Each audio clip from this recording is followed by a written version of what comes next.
that, and to hold them responsible for doing a good job in regards to their interactions with members of the public on a day-to-day basis.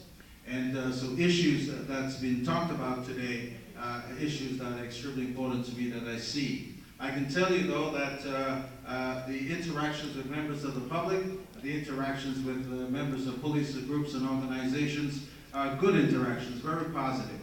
But there are issues, there are concerns, there are accountability issues that must and need to be addressed as we move along. I've learned a lot today by listening and paying attention to some of the discussions. I can only add to the discussion that's taking place from my perspective. And from that is, what do I do in regards to policing issues and police interaction with members of the public, and how do I do that, and how do I make it effective, and how do I make it efficient? I can tell you that we have a very practical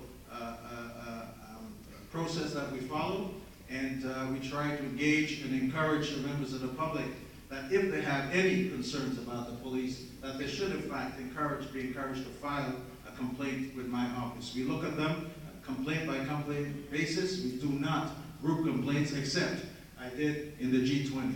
I was part of that G20. I authored the investigation and I did the report of the G20. I commend it to you. Many of the things that you talk about here when you talk about accountability, I addressed in that report. I talked about it.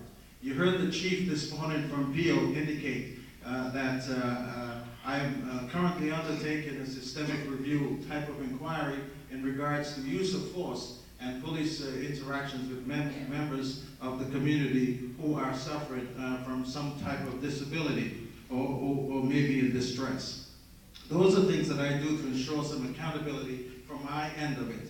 I can tell you that the carding issue is a process that I'm overly concerned about, and that I have been a member of the Toronto Police Services PACER Committee for the last 2 years. I do not attend all meetings. I do have a representative that attends to me, but I attended the last meeting. I made an impassioned speech to the chief. I implored the chief not to enact that policy, yet it was enacted because the board agreed to it, regrettably.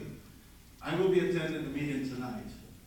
I may not make as an impassioned speech to the new chief as I did 2 weeks ago, but I will remind the new chief this, that carding is a problem. It may be a necessary police tool, but there must be checks and there must be balances. And what we have now are no checks and no balances. So if I could say anything to the new chief, to Chief Saunders tonight, it will be this. Fire the board.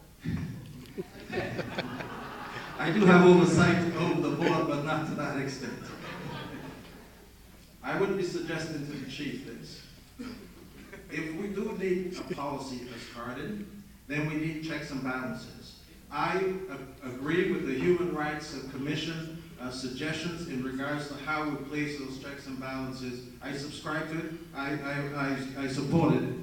I would also suggest to the chief tonight this. If he can do one thing in this next 6 months to relieve some of the pressure and some of the tension, it will be this. To give a direction to his officers on the street, on the ground, and use this as a model. If asked, please tell. Thank you. I do have more. Thank you so much. Director McNeily. And so without further ado, for Arthur from the Deputy Minister, Ministry of Community Safety and Correctional Services. So thank you for having me back.